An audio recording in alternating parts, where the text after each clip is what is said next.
Hola curso, yo para esta tarea me enfoqué en la integración de las baterías a un sistema solar fotovoltaico.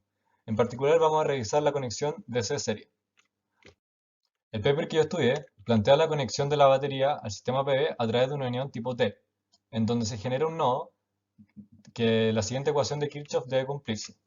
La corriente del panel debe ser la suma de la corriente inyectada por la batería más la corriente de compensación, que es controlada y que es lo que se analiza en el paper. También la suma del voltaje de la batería más el voltaje del sistema PV tiene que ser el voltaje final que entra al inversor, al bus DC. Entonces, ahora lo que voy a explicar es cómo funciona el compensador, que controla la corriente de compensación. El compensador funciona con las dos ecuaciones que mencioné antes. Lo importante es entender que en lo fundamental, el compensador es un conversor de DC-DC que cambia el voltaje del DC-link del panel más en la batería a otro voltaje de entrada al inversor, que es el voltaje DC bus. El compensador propuesto en el paper corresponde a un inversor más un rectificador, que sumados corresponden a un conversor DC-DC Dual Active Bridge. Acá nuestros dos voltajes controlados van a ser los voltajes del secundario y del primario, que a través de esto nos van a permitir controlar la corriente de compensación. Ahora, la operación de este Dual Active Bridge se hace con tres métodos que voy a explicar más adelante.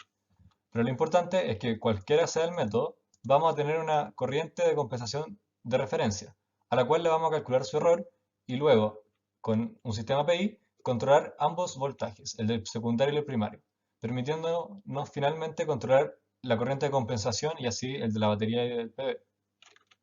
El control del inversor se hace como tradicionalmente hemos visto en clase.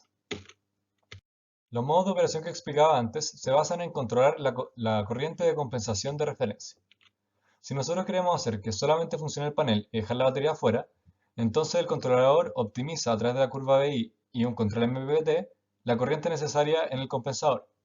Más importantemente, el voltaje del bus se determina como la suma del voltaje PV más un voltaje SE.